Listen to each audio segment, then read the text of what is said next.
Okay, the second part of this section, we continue to talk about the forecasting methods when you apply for the dynamic regression model. You know, the forecasting applying for the dynamic regression model can be divided into the two different separated parts. The first part, because you have the regression part of the model, you just go and do the forecasting for this one separately. At the same time, for ARIMA part of the model, I mean about the error term, you can do for the ARIMA processing to forecast. And then you combine the two parts for forecasting for the final result. And we're going to use the example of the US chain, and also for another part, let's just make comparison between two. Okay.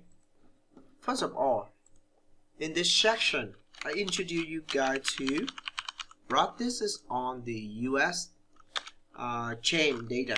Okay, so 9.3 forecasting with the dynamic regression model. Okay, now let's do it with the US chain data sets also, and we assume that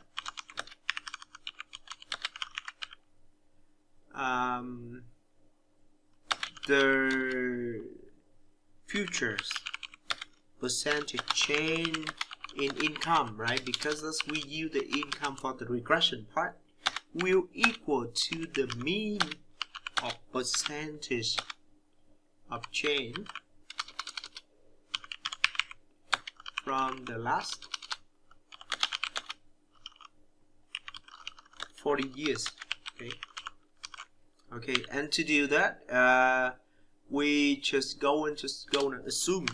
So you measure it for the mean value of the US chain in the income, right? So that's equal to 0.71. That should be 0.71% of change. And we go and just mark it and measure it on, like we create for the new model. So with this one, I want to use for the auto ARIMA. Okay. And at the end of that, alright. And you want this will be the thing you use for later. But I want to use this for forecasting the US chain data, but for the consumption, right? For the first one, the consumption for forecasting for the future of them, and the X regression will equal to the US chain, the kind of that, right? US chain income, and I go and just use this one for that's the mean. But in this section, I'm going to just use for the US chain. Okay, and I create it for the model. If that's really what. So I have the model as already just mentioned before, right? We have the regression for the regular regression model, and also for the ARIMA model with the ARIMA 102. And I want to say and call them into fit. This will be what we already learned before with the model. Now I do for the forecasting. So I use the function forecast and I apply for the fit model. Now the X regression, because this could be the import data, I represent for repeated the mean value, or anyway, like before I want to use mean, remember that we're going to just forecasting for the next A period. Okay, that's mean A quarter. Okay, and mean values of the US chain. Okay, second section, and then we go and just use it for A time. So this part, okay, so I'm going to use for the mean values, and I repeat it for A time. And with the fit forecasting, I want to just forecast for the next A period, right? And this will be the point estimation of the futures.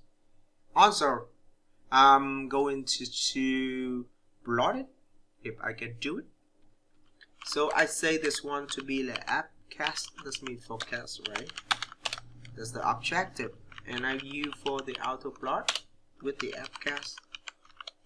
Now I add in for the X label if I want year, and then I add in for the Y label.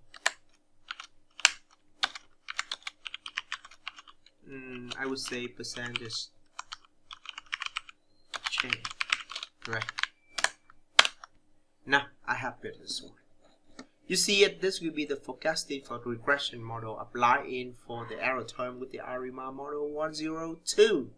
And we have the forecasting and also for the prediction interval of 80% and 90%, 95%, sorry.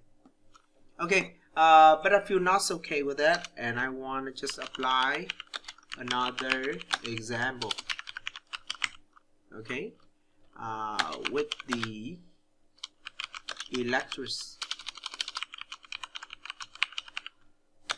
demand data. This will be what we already learned before, but if you want to see it, the elect daily, that means they have our daily electric, with here we use the daily electric demand of the Victoria, Australia during the years of 2014, and I want to use daily, that means the daily time series metric. Okay, and if you want to see the structure, this will be available.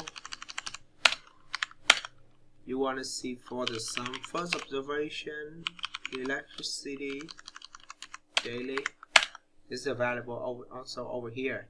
Timestamp also for demand, workday, and temperature. And if you remember about that, that's the demand in gigawatt. I'm not sure. Like this will be in gigawatt. Okay.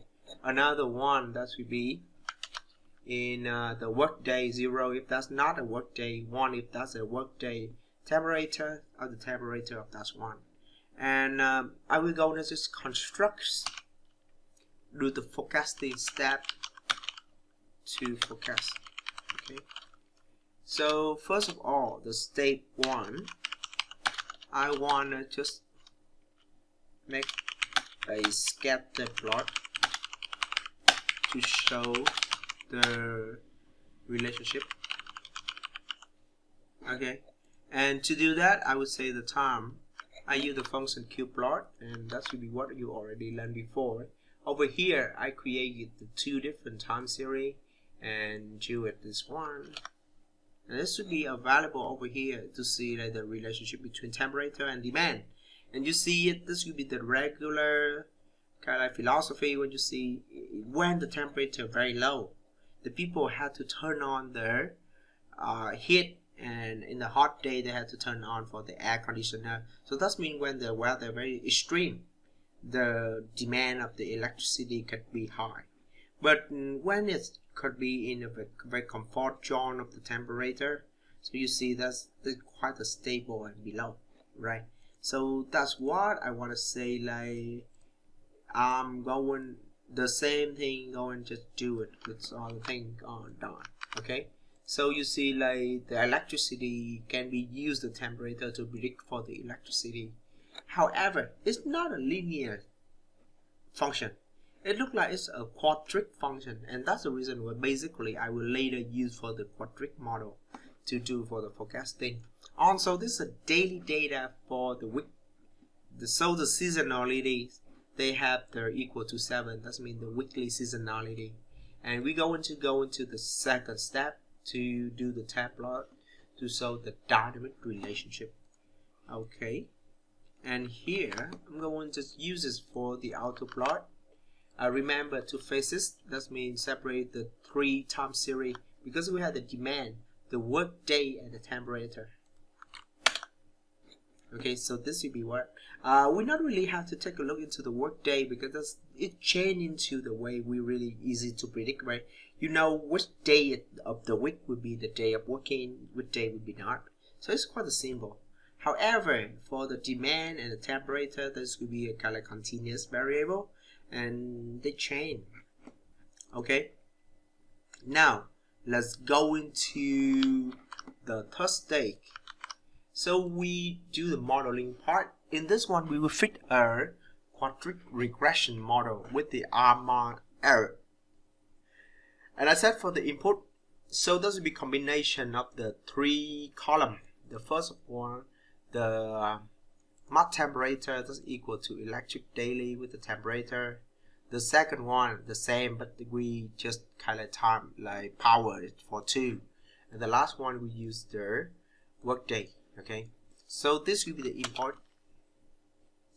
And now let's do it and fit the model. Okay, sorry. Fit the model by using the ARIMA for error.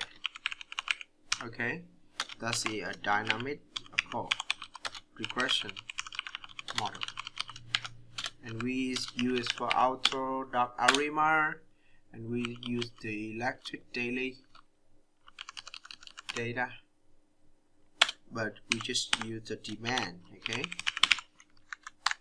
and for the X regression, we import it by the X regression that we already clarified before. I guess it can take a while to just run for all the models. It could be selected with the auto ARIMA, and right after that I will save the model into called fit. Okay, you see over here, man, that could be the model with the 2122007 here means the seasonality, because this could be the weekly data. With the non-regression part, non-seasonal part, we have the 2 auto-regressive, 1 difference, and 2 for moving average. And for the seasonal part, we have the 2 seasonal auto-regressive. Okay, and we have the trip over here. That means all the thing over here could be the model we really wanted to talk about. We not have too much time to do that, but you can see the basic idea behind all the thing over here. Okay, so that means now we already have the function. Let's go and check for the residue. Okay, so I'm still use the function same, check residue for the fit model, and you can see this over here, right? This will represent about the thing. This shows some kinds of significant autocorrelation with the residue between the different one, and also for the distribution function of the residue. So we see like there's some kind of very strong positive number. So that's make the distribution no more a normal distribution.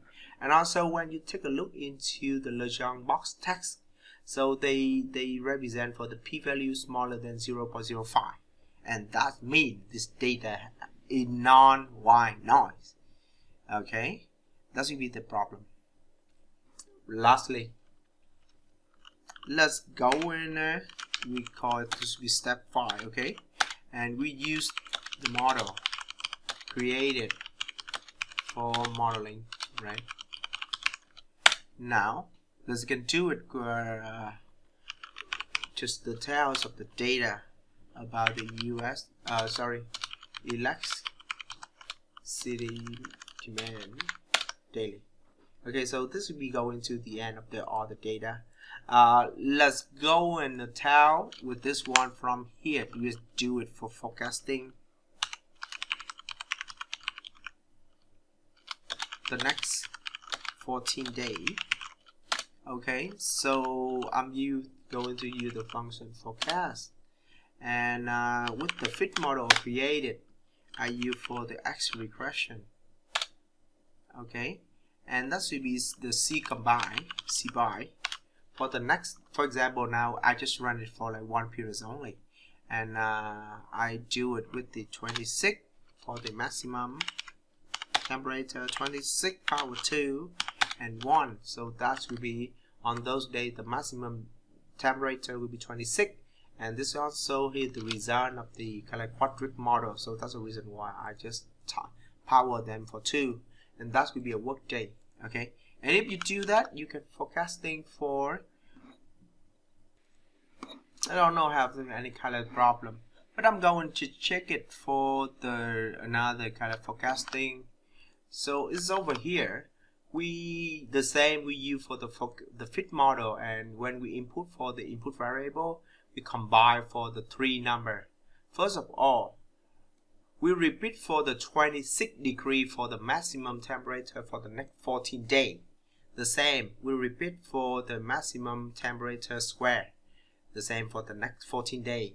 And we can predict about what day in the next 14 days will be the work day or the day off. And we can do it. Okay, let me check it for one more time. Okay, let's go and just do it one more time. I think let's just have some typing of typo over here only. Okay, the same tell forecast. Yep, don't know why, but there's some kinds of problem about forecasting. Okay, and I'm going to plot it to see how it's worked. Okay, it looked like this one.